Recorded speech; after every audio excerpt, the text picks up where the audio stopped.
Pretty much everything that NBC News and the New York Times have told you about the war in Ukraine is a lie. The Russian army is incompetent, they claim. Ukraine is a democracy. Vladimir Putin is Hitler and he's trying to take over the world. Thankfully, the Ukrainians are winning. None of that is true. Every claim is false, the last one especially. The Ukrainian army is not winning. In fact, it's losing badly.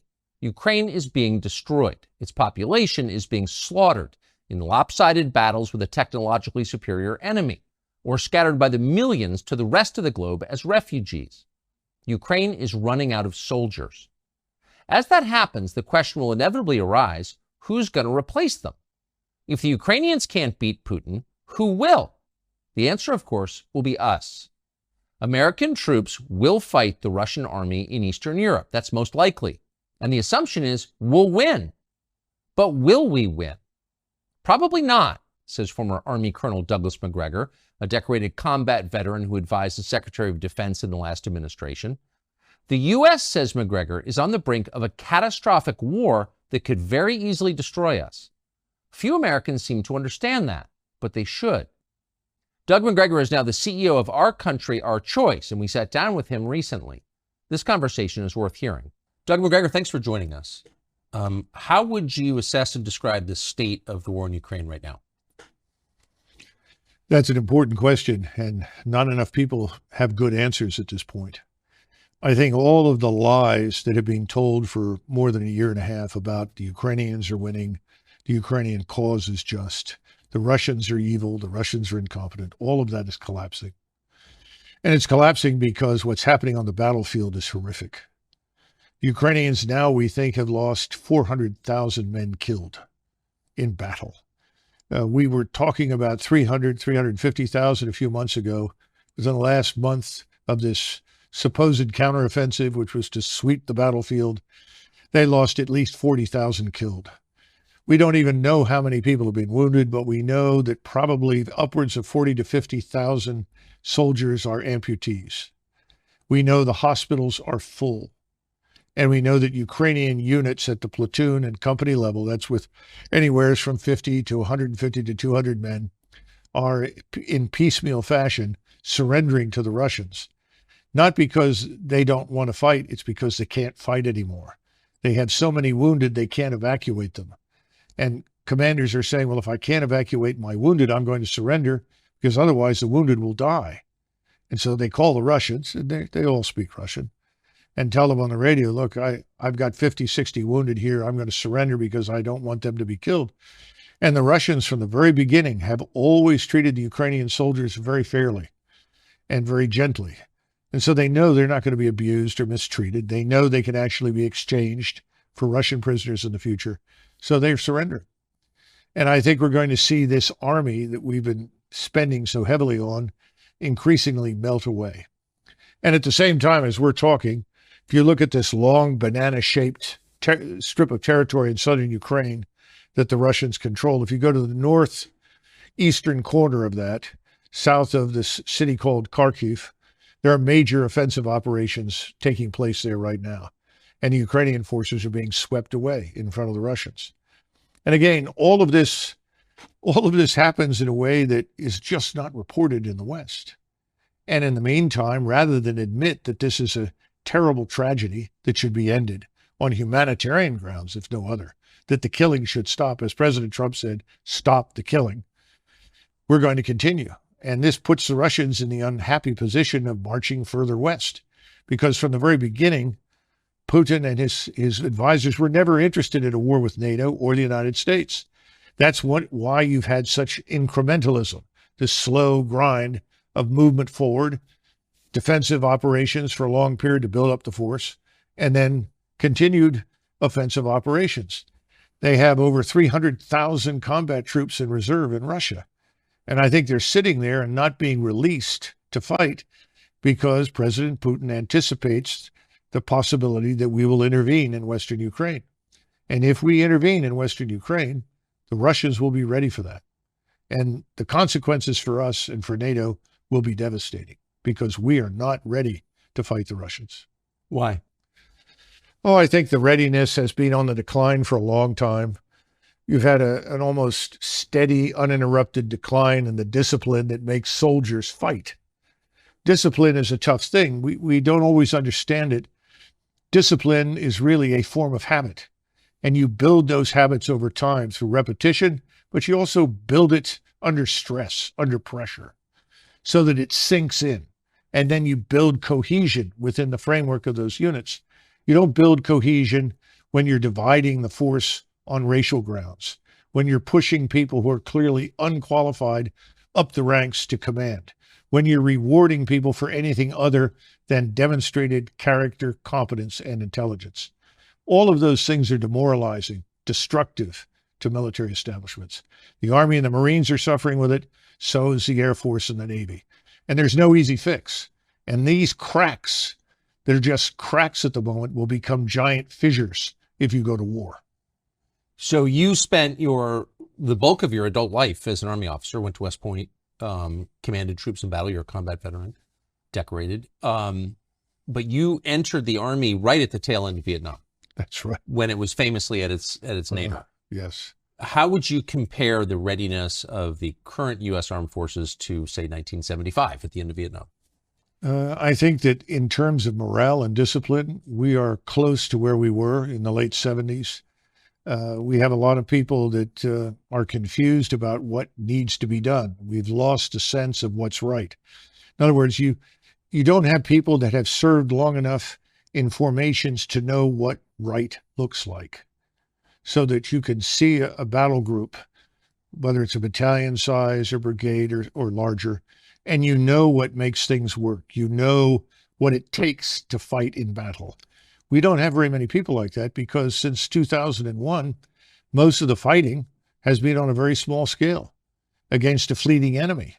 You know, running around in sandals with an AK-47, relying heavily on explosives, mines, to kill and maim Americans. About 87% of our losses were really a result of explosives that came from mines. This is not an army that is accustomed to fighting anybody who can fight back. If I were going to compare it to an army, a better comparison would probably be the French army before the Franco-Prussian War, because the French had fought Mexican bandits, Mexican rebels. They'd fought Arab bandits, Arab insurgents. They'd had a little experience fighting disgruntled, demoralized European troops, Austrians in northern Italy, but they hadn't faced a truly modern enemy. But people were convinced that the French army was the greatest army in the world because they'd fought in North Africa, in Indochina, Mexico, all over the world. That war was a catastrophe for France, and that army was decimated in months by a Prussian army that was a modern force, highly disciplined, very competently led, trained, and equipped. So we're not there. We have equipment that is decades old. The tanks that I served on, for instance, when I went to war in 1990, were virtually brand new, state-of-the-art. Those tanks are still out there. They've been rebuilt, but they're not new anymore. They're no longer as capable as they once were. You know, I'll give you a quick example. We have a turbine engine in the M1, A1 series tanks, and that turbine engine burns up as much fuel sitting still as it does moving, because it's a turbine engine. It was designed to be used on an aircraft. We put them into tanks. So that means you've got an 8-hour tank. Every 8 hours, if you're operating, you've got to refuel this thing. This thing also burns fuel at a very, very high temperature, over 1,000 degrees. And there are 40 plus connections around the engine that are very brittle, that can easily cause fires if accidentally they touch these little tubes that carry various types of fluid, if they actually touch this engine that's burning so hot. So the engine is so hot that you can track the movement of U.S. Army ground forces with tanks from low Earth orbiting satellites.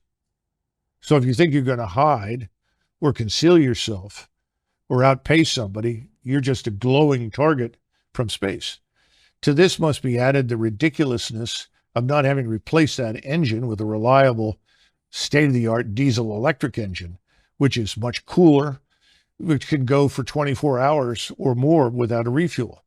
And these things are extremely problematic when you go to war, because you have to pull forces back, refuel them, return them to the front. That's not easy to do when you're operating as frequently as every 8 or 6 or 9 hours. They say, well, we put I guess, a generator on there to make up for this when you're sitting still. The problem is that you don't sit still for very long in combat, because if you do, you're going to be targeted and destroyed. And that, of course, is what we're seeing in Ukraine. Persistent surveillance from space, from overhead surveillance, makes everything visible all the time. So if you're going to embed yourself in the ground, if you're going to set up a permanent position there where you try to fire from that, you're going to be targeted and destroyed very, very quickly. So that's why this defense right now looks a lot like World War I, because anybody who moves is identified and killed. The only limitation on your ability to target and destroy the enemy is ammunition. The Russians, of course, have no shortages whatsoever. You recall at the beginning of this, we have all these shortages, right? The Russians can't keep up with missiles. The Russians can't keep up with shells. Well, they have multiple manufacturing facilities operating 7 days a week at 24 hours a day. We have no surge capacity in the United States. It would take us many, many months to come up to that kind of standard where we could actually compete in high-end conventional warfare.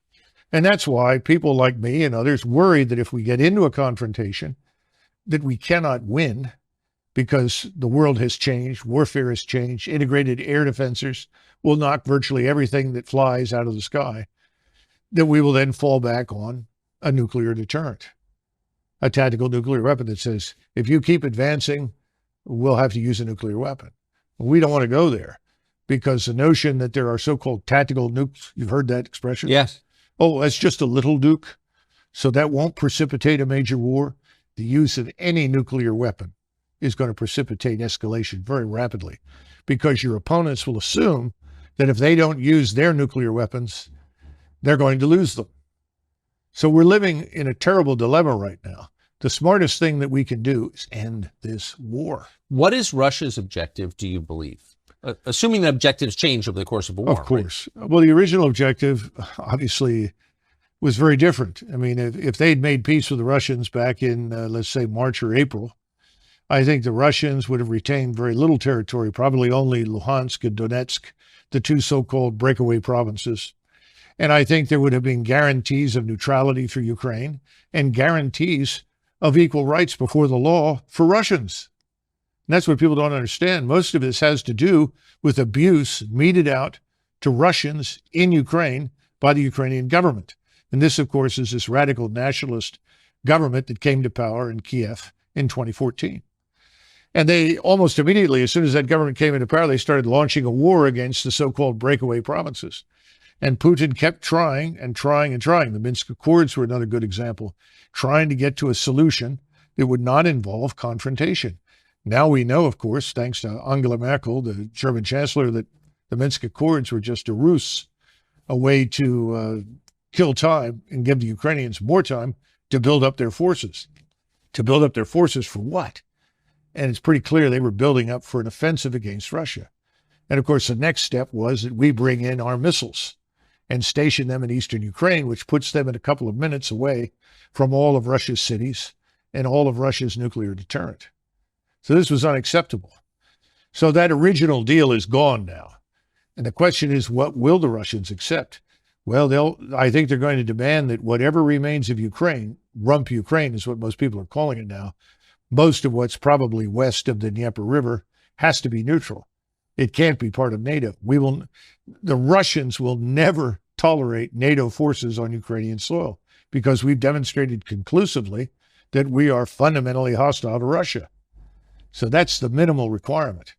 How that's governed, that's another question. Who knows? I'm sure Moscow would want to have some say in that government, and who is there to ensure that behind the scenes they are not once again subjected to the treatment that we subjected to them to in the Minsk Accords. What is the Ukrainian objective? I think more and more Ukrainians just want to survive this, and that's becoming very hard. And Zelensky and the radicals around him are basically committed to fighting this war to the last Ukrainian. And of course, I'm sure that Mr. Zelensky and his friends are anxious at some point to retire to their estates in Florida or Venice or Cyprus to collect on the billions that they've managed to steal or siphon from all the aid that we've provided. Remember, Ukraine is probably one of the most corrupt places in the world. A friend of mine who had spent time in the old Soviet Union and also lived in Mexico came back from a visit to Mexico, and he said, it's hard to believe this, but Ukraine is more corrupt than Mexico. Wow. And I think that's true. So this is a world-class disaster. 14 million Ukrainians have left the nation, presumably never to return, because when they're asked in Germany or France or Croatia or Spain or wherever they go, we will never go back. So what are you going to do with this country? And then, of course, we have the usual suspects, the great agricultural business conglomerates, along with BlackRock, who have their eyes on the fertile Ukraine ground in Western Ukraine. I suppose there'll be a big effort to get control of that in some fashion. That may not work, though, once this war ends with a complete and utter defeat of the Ukrainian regime. Who is Zelensky? Exactly. How would you characterize Zelensky? Well, Zelensky... George W. Bush called him our generation's Winston Churchill. Well, this is W, right? Yeah. Not a very thoughtful man.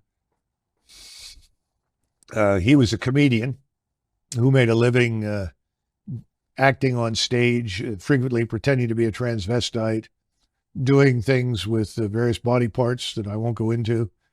And he was picked up by an oligarch named Kolomoisky. Kolomoisky is the individual who is probably more responsible than anybody else for funding this atrocity we call the Azov Regiment that runs around with the swastikas and Nazi gear and so forth. And he was picked and then blessed by Victoria Nuland and the State Department as their man. Now, when he originally ran for office, he ran on a peace platform. And he was overwhelmingly elected across the country because he said, if I am elected as your president, I will make peace with Russia. Ukrainians didn't want to go to war with Russia. They were looking for a way out of this and a resolution to the crisis. Of course, once he was in there, he took a different road. And I can't help but think that that road was defined for him by us. Who is Victoria Nuland? Oh, goodness gracious. All these hard questions. I do not know Victoria Nuland personally. I know Fred Kagan, and his brother Bob is married to her. And she's a long-term committed neocon. This is someone I would not characterize as either Democrat or Republic. These are people with this agenda, and the agenda says until the entire world is garrisoned by U.S. forces and is converted forcibly to some form of democracy that we approve of, the world will not be safe, and we must continue to fight. And I think in the case of Russia, Russia has special appeal because I think these people have ancestors who came from that region of the world and have a permanent axe to grind with the Russians, which of course I don't. I don't think most Americans do, and nor do I think anybody in government should shape policy based on whatever unhappiness their ancestors, experienced in a place like Russia. So that's a nutshell, but I think that's enough. And wherever she goes, usually there is conflict, crisis, and fighting. And she's a strong opponent of fighting to the last Ukrainian. Does she, do you think, have relevant experience that would qualify her to be in charge of this war? Well, obviously she does. But, it's sort of like asking somebody who has never snaked a drain or replaced a garbage disposal to be a plumber. And I think we have a lot of those in Washington. She's not the only one. So, no, I don't think she understands the gravity of the situation. These are the same people. Tony Blinken is in this with, what's his name? Sullivan I keep mixing up Sullivan with the previous O'Brien, who was in the White House. Not much difference. And Sullivan will all tell you, well, the Russians are weak. The Russian economy is fragile. The Russian armed forces are poor. Their generals are terrible. And they can't possibly win. All we have to do is to keep up the pressure and they will collapse. Well, that's been a hell of a strategy. And it's killed large numbers of people and created millions of refugees and destroyed the country. But it hasn't hurt Russia. And Russia today is stronger than it has been in 30 or 40 years. You have a Russian military establishment that is now more potent and more capable than the Russian military was in the mid-1980s. Why? Wars typically, don't they degrade a military force? Well, the Russians have been very, very careful and deliberate, very cautious about the expenditure of life. What do you think the casualty numbers are in Russia? You know, that's a hard one to estimate. I think probably 50,000, 40 to 50,000 killed, maybe another 40 to 50,000 wounded. Wait, total? Yes. As compared to the Ukrainian? 400,000 dead. Yeah. So this is... The ratio is 1 to 5. You believe those numbers are roughly accurate? Yes. Yeah, absolutely. And these are 50,000 to 400,000, that's a larger country, or with a much smaller country with a much smaller military. I mean, that's a grotesque. Oh, it is. And the manpower is leaving Ukraine as quickly as it can get out because people don't want to be thrown into the meat grinder. You can't defeat what the Russians have built. They were the first back in the 1970s to understand the criticality of linking intelligence, surveillance, reconnaissance in space, as well as on land and at sea, with strike weapons. What's a strike weapon? Rockets, missiles, guided artillery for precision. They've done that extremely well. So that's one of the reasons they have thousands of guns, hundreds of rocket launchers, hundreds of ballistic missile launchers, cruise missiles, and so forth. And these are then linked to that ISR. So the response time is almost instantaneous. A Ukrainian formation is located at this spot next to this building on the outskirts of, say, Kharkov. They can have missiles on the way to those targets, or rockets or drones, within the space of perhaps 5, 6, 7 minutes. So this is a very well structured, well organized machine. And the machine is grinding up everything in front of it. And it's not going to be defeated. What about the space age military technology that we've been sending to Ukraine? That hasn't brought parity? Well, first of all, a lot of the equipment we send over there is quite frankly obsolete. It's very old. It's not new. We've given them a few new items, but not much. And remember what I said about missiles. We sent them some Patriot missiles. And I think at this point in this newest round of money, what, $750 million, something like that, we're sending 33 missiles, Patriot missiles. These are missiles that are used to shoot down aircraft or cruise missiles, incoming opposing forces. Every time you're in air defense, people will tell you if there's a target out there, you shoot 2 missiles at it as a minimum to make sure you get the target. Well, you run out of our missiles in the space of a few days. 33 missiles will be gone in 2 or 3 days. You can't possibly defeat the thousands of projectiles that are being hurled in your direction. And the radars, of course, emit, and so your radars light up and become targets. This is a no-win situation because the Russians, though they were not prepared in February 2022 for this kind of war, they are now. And they're continuing to prepare, which includes continuous mobilization. They're up to 750,000 troops in and around Ukraine.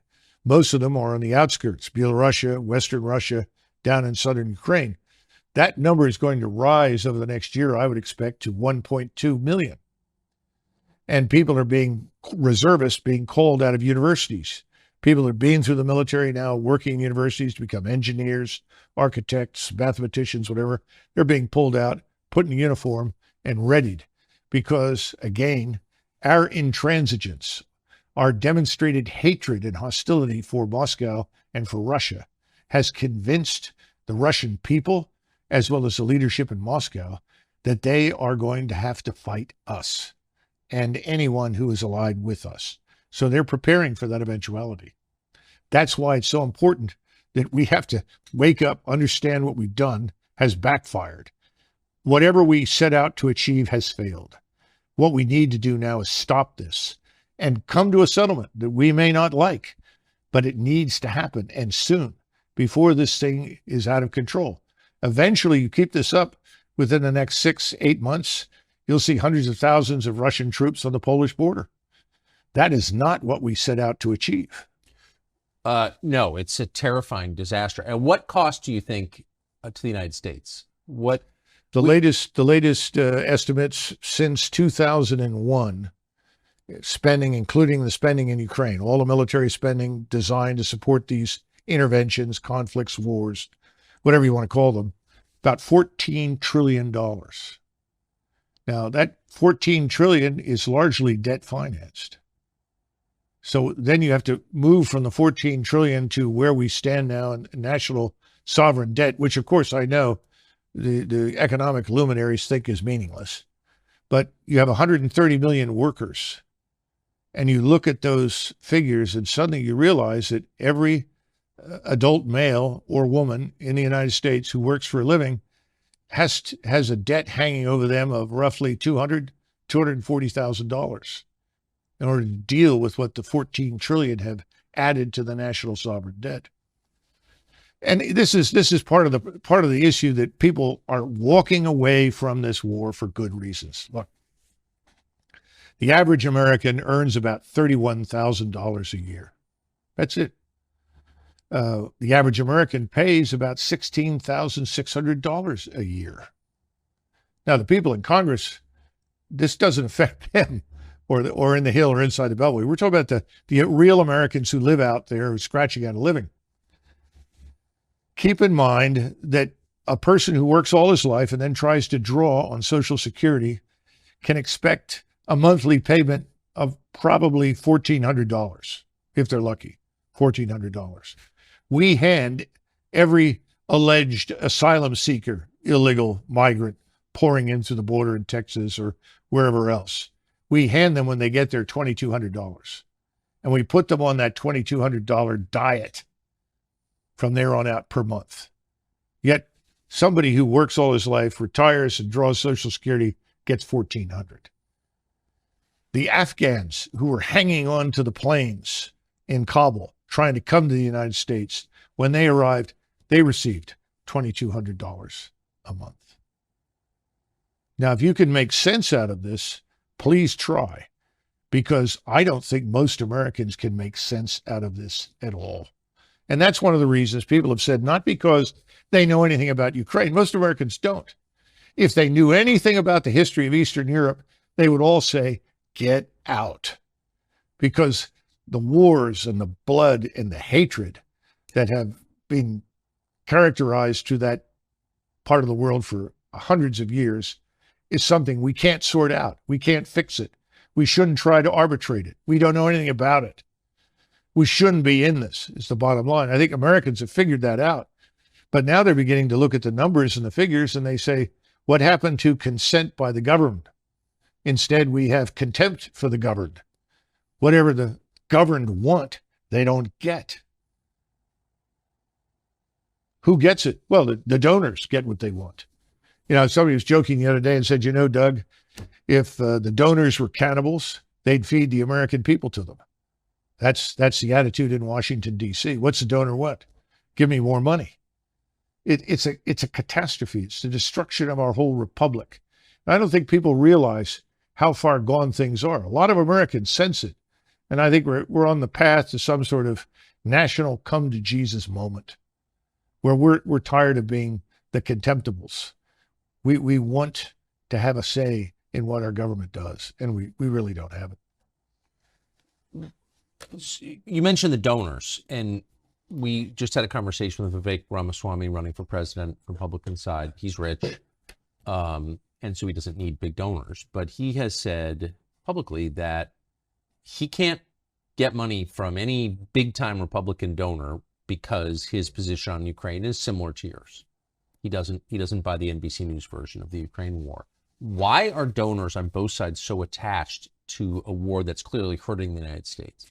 Well, first of all, you've got to go through and identify the donors. What's their background? Where did they come from? And why do they feel the way they do? I think there are more personal issues here than we realize with many of them. Secondly, you have to look at the monetary benefits to them. If they're it's not just being heavily invested in the defense industry.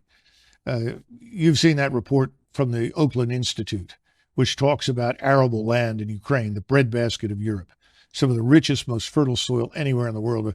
A friend of mine who's Ukrainian said all you have to do is take an old boot, stick it in the ground in Ukraine, come back in 6 months, and something grows. the boost transformed into something you can eat. He said, that's how fertile this is.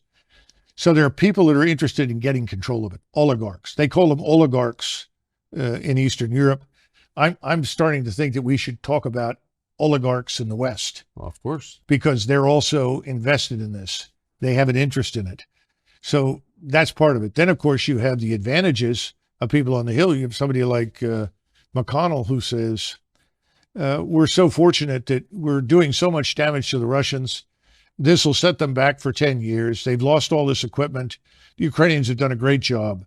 Well, of course, all that's a lie. That's a blatant falsehood. And then he follows up by saying, and we're offloading equipment so that we can replenish with newer equipment. Well, unfortunately, the new equipment we're going to buy looks an awful lot like the old equipment. So you're not necessarily getting new top-of-the-line material. You're just getting new versions of what you've already got, which, of course, is what Congress wants. Unfortunately, that doesn't prepare you for a future war because your probable opponents are investing in very different capabilities from the ones that you have. And remember, again, all the things that we once monopolized, all the precision, all of that's lost now. Everybody has it.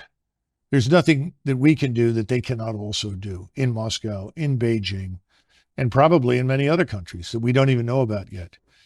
But of course, it all means money. You know, where does the money go? Does it go into the Defense Department? Sure. But then it's transferred over into industry. And industry then contributes money to PACs. And the PAC money goes where? Back to the Hill. So it's a wonderful sort of recycling machine where the wash is washed again and again. Now, what happens in Ukraine? Well, the equipment shows up. Some of the equipment reaches the troops. A lot of it is sold off, ends up in arms bazaars like Kosovo, or we see it now being used by the drug cartels. We saw somebody working for one of the major cartels that is also involved in human trafficking walking around with a Javelin missile. The whole kit. Well, where did that come from? Well, it came from Europe. Probably may have gone from Europe to Afghanistan, Europe to North Africa, Europe to the Balkans, and then over into the United States, south of the border. You can't be the only person who spent your life as an Army officer who's reached these conclusions. Like, what are they thinking at the Pentagon? There have to be people who've come to the same positions. Tucker, we have right now, I think, 43, could be 44. It's usually 43 or 44, 4-star generals and admirals. You have to think about that. We have a force of 1.1. It seems like a lot. Well, let me explain just how much it is. We have 1.12 million people in the armed forces. In other words, you add up all the armed services, that 1.12 million. In World War II, at the height of the war, end of 42, beginning of 43, when we had 12.2 million men under arms, we had 7 4-stars. 7 4-stars. I can tell you who they were. You had George Marshall, Chief of Staff of the Army, Douglas MacArthur commanding in the Pacific, Eisenhower commanding in Great Britain and in the European theater, Hap Arnold for the Air Force. Unofficially, he was the vice chief, but he was effectively commanding the air forces. And then you had Leahy, who was in the White House, Admiral Leahy as the liaison officer. He was effectively the unofficial chairman of the Joint Chiefs for FDR. Then you had Nimitz and King. King was the CNO, and Nimitz commanded in the Pacific. Now, somehow or another, with only 7 4-stars, we managed to survive the greatest, most destructive war in history, and fortunately end up on the quote-unquote winning side. Now we are blessed with 43 to 44 4-stars organized into multiple commands designed to blanket the globe with American military power and interest. I think it borders on lunacy, especially since we don't live in the world of 1920, 1945. This is the 21st century. Today, if you have forces forward, they're easy to identify, easy to target, easy to destroy. So what's the point of having a lot of forces forward?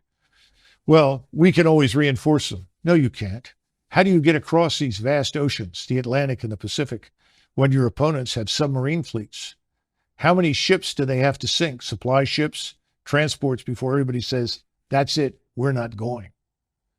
Same thing true for aircraft. Well, we have better aircraft. We may have better aircraft, but we don't have very good air defenses.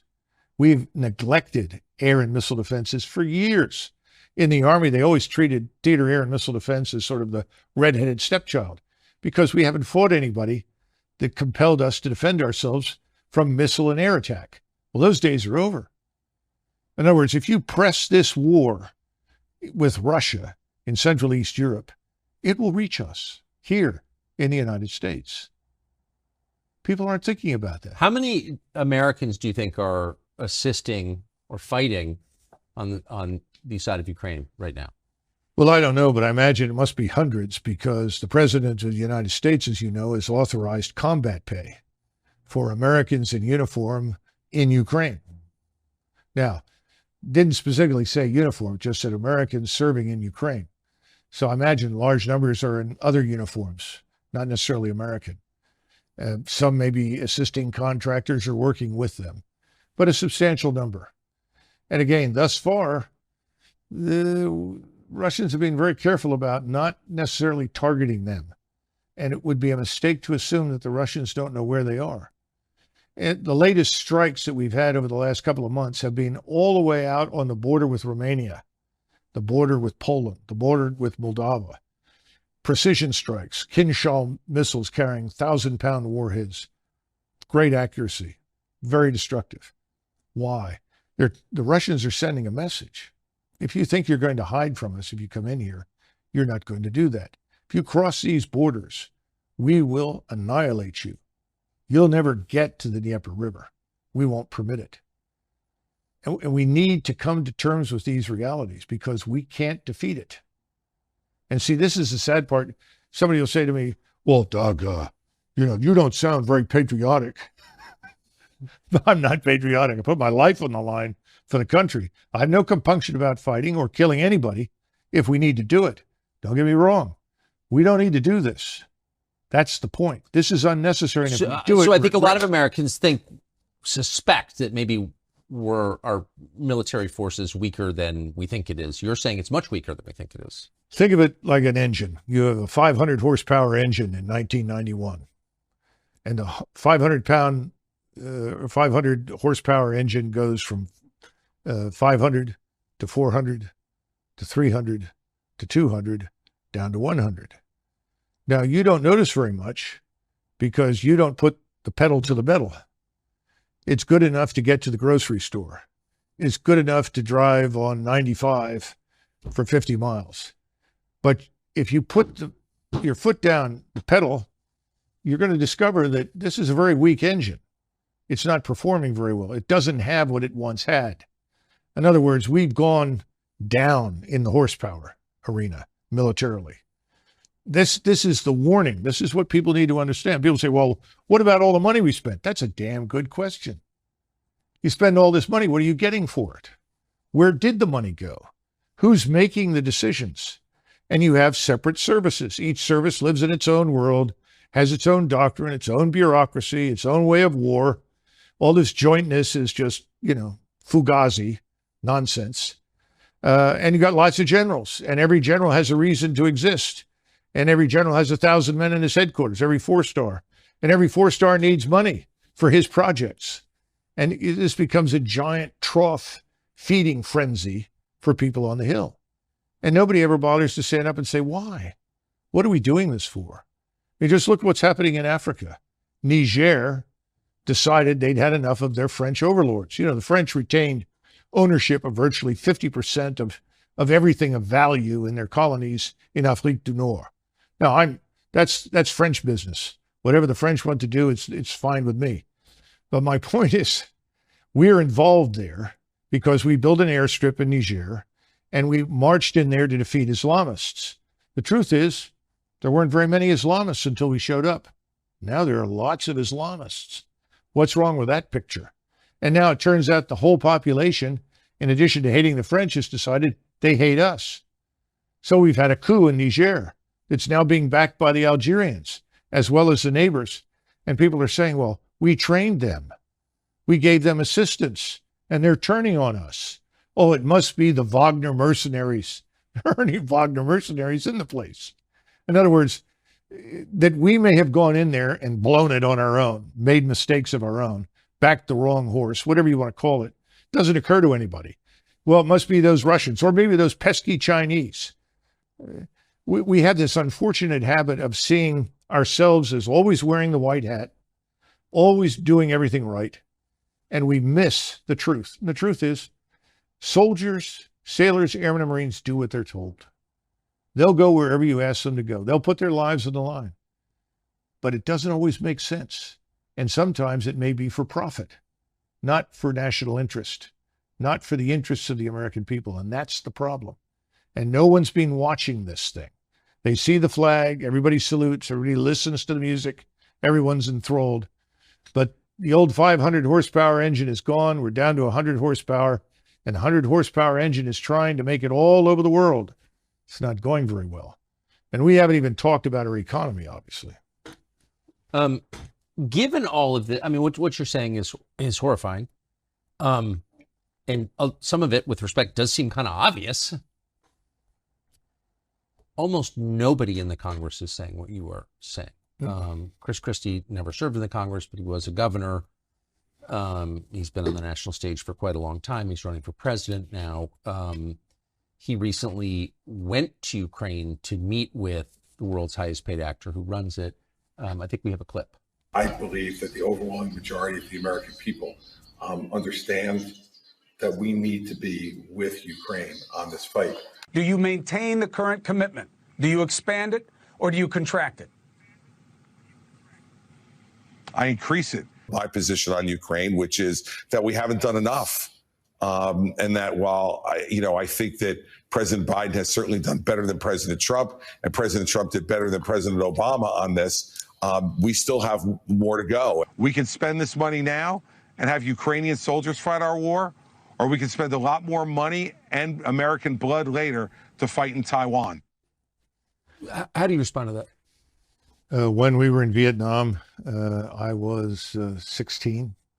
And I remember General Westmoreland telling everyone, if we don't fight these people in Vietnam and to fight them here, we'll be fighting them in Los Angeles and in all our major cities. So we have to stay here and win this, or that's what's going to happen. A lot of them did go to Los Angeles and build thriving businesses, actually, in the end. Well, my hat's off to them. That's fine. I have no problems with that. But I think it's a lot of nonsense, you know. And it's the same thing with Ukraine. But Chris Christie's not stupid. He's very dishonest, obviously, but he's not stupid. Well, he has donors. That's what that is. Of course. Where's he going to get his money? Well, there, Governor Christie, we want this war in Ukraine. We want to see that man Putin removed. We got to get rid of him and his regime. Why? Well, you know, it's not democratic. Most of the world is not democratic. There are a lot of people that don't think we're very democratic anymore. We're not. So who are we kidding? I think Americans are waking up. And Christie is probably there for name recognition and more money, but I don't see him winning anything. No. But he does, I mean, in a blusterier way, he's expressing the same thing that the rest of them, Nikki Haley and all the rest, are well, saying. Doesn't this also divert attention from far more serious matters here at home? It really does. What does it cost Christie to say, we have to beat those Russians? Nothing. It doesn't cost him anything. It costs the country a great deal in terms of money, prestige. What Fitch just downgraded our credit worthiness one more time.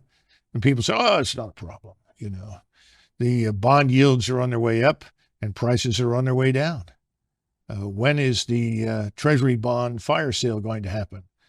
When do banks offload these Treasury bonds that they bought when they were at zero interest because they're now worthless?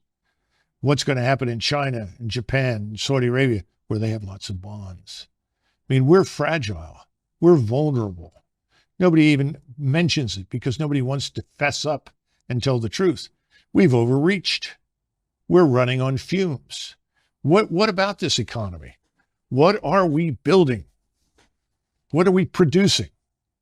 You know, that's what made us a great power between 1865 and basically 1920. That's when your industrial base was created.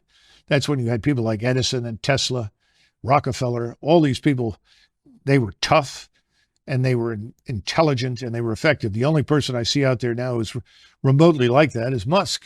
He's building something. He's creating something. When you do that, you create employment. I don't see that happening. High-tech startups? The hell are they? What are they doing for us? A new app on your phone? We've got to wake up and say, oh, well, AI. AI is better algorithms. Better algorithms do not replace human beings, and they don't necessarily create opportunity for people to work. We've got to think this thing through very carefully. We haven't done that. What about our energy sector? Oil, gas, we've killed it. We have what, half the refineries we once had? California had something in the neighborhood of 43 or 44 refineries. They're down to 23. You know, how long before suddenly we're in another energy crisis and we need to rapidly refine fuel? Can we do it? Well, the answer is it's going to be tough. It applies, the same thing applies to Raytheon. We want 200 missiles and we want them now. Well, we have no surge capacity. There's no excess capacity built into anything. What are we going to do with this scientific industrial base? What about our agricultural sector? What are we doing for that? High-end manufacturing is dead. We need to repatriate lots of industries. That's what President Trump talked about. We absolutely need to do that. People say, well, we want free trade. Well, I'm 100% for free trade as long as it doesn't kill us. But if it kills us, then I'm for protection. You know, I think we need to understand how we got where we are today. I don't see anybody talking about that. And I think Americans are beginning to turn these people off. You know, Democrats, Republicans, it's the uniparty. Who are we kidding? What are they doing for us? The swamp gets bigger and richer. The rest of the country gets poorer. I don't see any good outcome right now from any of these candidates. Perhaps I'm too harsh, but that's the way I feel. Last question, and it's more a piece of tape that I want to get you to respond to, but I think it's come to a lot of people's attention. This is just so perfect that one of the spokesmen for the Ukrainian military is an American guy, leftist, dressed up like a woman, who's now wearing a Ukrainian army uniform and talking about killing Putin. Watch this. If you look at Putin's mouth, you'll notice that blood drips from it. He's a vampire, carrying out genocide against both Ukrainians and Russians alike. Vlad Putin bathes in the blood of innocent children and enjoys it. And this is why the dictator of the Russian Federation must be deposed, and why peace talks have to be focused on President Zelensky's 10-point peace formula and the full liberation of Ukraine. There's something so perfect about that, the convergence of every ugly anti-human trend in modern. Is that a transgender person? That's a guy with fake breasts. Yeah, yes. Yeah, that's interesting. Well, I think everything else is fake too. We estimate that at least 60,000 children from Ukraine have disappeared, vanished since this war began. Where are they? What about all of the women that have been sold into prostitution that once lived in Ukraine? I mean, this war is a catastrophe. The people bathing in blood are in Kiev and Washington, not in Moscow. And this sort of thing is going to play well until it can't. And that's the sad part. We're going to see this whole thing collapse and implode. It's coming. And with it, NATO? I would think so, because the Europeans right now, Germany is well into a recession.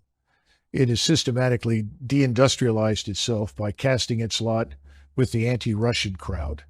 And remember that in Europe, it was not very difficult to supply stereotypes left over from the Second World War of the Soviet armed forces. The Soviet army was, an exercise in barbarism and savagery, mass rape, you name it. It was terrible. That's not Russia today. Russia today is a very different society, very different state.